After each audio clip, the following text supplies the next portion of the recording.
નમસ્કાર, Iqbal રાંધનપરા, video number 2. તલાટી મંત્રી ટેટ તમામ પરીક્ષાઓ મોટાભાગે લેખિત થઈ રહી છે, ત્યારે હવે તમામ જે કેન્ડિડેટ છે તેમને લખાણ શક્તિ વધારવા માટે ખૂબ મહેનત કરવી પડે એમ છે. અને એ લખાણ શક્તિની અંદર જો નહીં ટકીએ તો કદાચ આપણે હવે પછી આપણી જે સરકારી પરીક્ષા અને સરકારી નોકરીનું સ્વપ્ન છે એ અધૂરું રહી જાય. તો કાલે જે વાત કરી તે પ્રમાણે નિબંધ તલાટી મંત્રીની પરીક્ષાની અંદર 10 માર્ક છે, પરંતુ ટાટની અંદર તે નિબંધ 20 ગુણનો પૂછાય. માર્કિંગ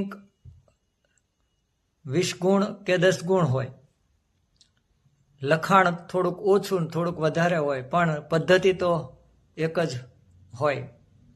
ત્યારે હું નિબંધની અંદર તમારે કઈ કઈ બાબતો ખાસ ધ્યાનમાં રાખવી એની ટૂંકમાં ચર્ચા કરીશ, જેથી કરીને તમે નિબંધની અંદર ખૂબ સારા માર્ક્સ લાવી શકો. સૌથી પહેલી બાબત તો પરીક્ષાની અંદર આપણે જે નિબંધ લખવાનો છે એનો વિષય સમજવો ખૂબ જરૂરી હોય. અને વિષય સમજ્યા પછી એ વિષય જે પસંદ કર્યો છે એને અનુરૂપ આપણી પાસે લખાણ લખવાનું કૌશલ્ય ખૂબ વધારે હોવું જોઈએ, અને તો જ આપણે લખી શકીએ.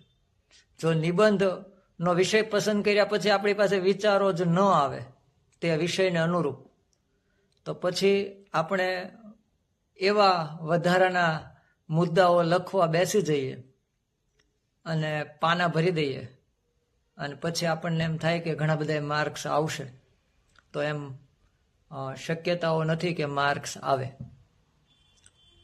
નિબંધ કે કોઈ પણ બાબત હોય, વિષયને પકડી રાખવો ખૂબ જરૂરી છે. એટલે પહેલો મુદ્દો છે વિષયને સમજવો. બીજો છે વિષયને અનુરૂપ પેરેગ્રાફ. ખાસ કરીને નિબંધની અંદર તમારા જે વિચારો જ્યાં પણ ફરતા હોય નિબંધની અંદર, ત્યાંથી પેરેગ્રાફ પાડવો ખૂબ જરૂરી છે. નિબંધની અંદર 200 શબ્દો હોય કે 400 શબ્દો હોય, 1 પેજ, 1.5 પેજ, 2 પેજ કે 3 પેજનો તમે નિબંધ લખો, તેની અંદર પેરેગ્રાફનું ખૂબ મહત્વ છે. અને જો એટલે પેરેગ્રાફ એ ખૂબ જ મહત્વ ધરાવે છે. ખાસ કરીને આપણે પેરેગ્રાફ એ રીતના પાડતા હોઈએ છીએ કે પહેલો પેરેગ્રાફ જ્યાં પાડીએ છીએ, પછી મોટું જબરું લખાણ લખી નાખીએ, 8-10 લીટીઓ લખી નાખીએ, પછી જે વિચાર નવો જ ચાલુ કર્યો હોય ત્યાંથી પાછો નવો પેરેગ્રાફ પાડવાની જગ્યાએ અધૂરો વિચાર મૂકીને પાછો નવો પેરેગ્રાફ પાડીએ. એવું કરશો તો કદાચ માર્ક જેવા ધારશો તેવા નહીં આવે. બીજું છે નિબંધમાં પોતાના વિચારો પણ વિષયને અનુરૂપ. કાવ્ય પંક્તિઓ તમને આવડતી હોય, અન્ય સારા કવિઓ હોય જેમણે જે વિષય ઉપર લખ્યું છે એ વિષય તમે જે પકડ્યો છે એમની પ્રત્યે કાવ્ય પંક્તિઓ. અંગ્રેજી થોટ, કોઈ પણ સારા લેખકોએ કરેલી એ વિષય ઉપરની વાતો. પણ આ જે મુદ્દાઓ છે ને એ ખાસ કોઈ રીતે હાઇલાઇટ થવા જોઈએ.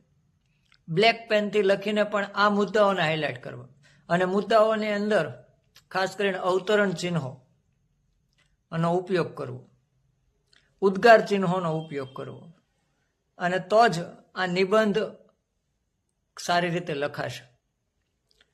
નિબંધનો પેરેગ્રાફ, ત્યારબાદ વિરામ ચિહ્નો, મેં કીધું એમ કે ઉદ્ગાર, અલ્પવિરામ, પ્રશ્નાર્થ ચિહ્ન, અવતરણ ચિહ્નો, આવા જે કોઈ ચિહ્નોનો ઉપયોગ જ્યાં પણ જરૂર પડે ત્યાં કરવાનો છે, વધારે કરવાનો નથી. તેની પણ ખાસ માહિતી આપણે યાદ રાખશું. અને જો વધારે કરશો તો અતિરેક થઈ જશે. એટલે નિબંધની અંદર અતિરેક ન થઈ જાય ચિહ્નોનો, ખાસ કરીને લખાણનો પણ, પેરેગ્રાફનો પણ, એ પણ ધ્યાન રાખવાનું. નિબંધની અંદર કોઈ પણ બાબત તમે જે પકડી છે, કોઈ પણ વિષય જે પકડે છે, એની અંદર ક્રમિકતા જાળવવી ખૂબ જરૂરી છે. જો ક્રમિકતા નહીં જળવાય, જે વિષયના મુદ્દાઓ છે એ નહીં જળવાય, તો માર્ક્સ નહીં આવે. ત્યારબાદ છે લાંબી લાંબી ચર્ચાઓ નિબંધની અંદર ન કરવી. જો લાંબી લાંબી ચર્ચાઓ કરશો તો નિબંધના પાના ભરાશે, પણ નિબંધના માર્ક નહીં આવે. અને પોઈન્ટમાં નિબંધ કોઈ દિવસ ન લખવો, અને બહુ મોટા પેરેગ્રાફમાં પણ નિબંધ ન લખવો. ટૂંકા અને સારા વિચારોમાં પેરેગ્રાફ લખવો, અને તમારી પાસે જે જવાબ વહી છે એમાં પૂરેપૂરી સ્વચ્છતા રાખવી. હવે પછીના અમુક મુદ્દાઓ છે એ કાલના વિડીયોમાં આપણે ચર્ચા કરીશું. અસ્તુ. ગમે તો લાઈક કરજો, શેર કરજો.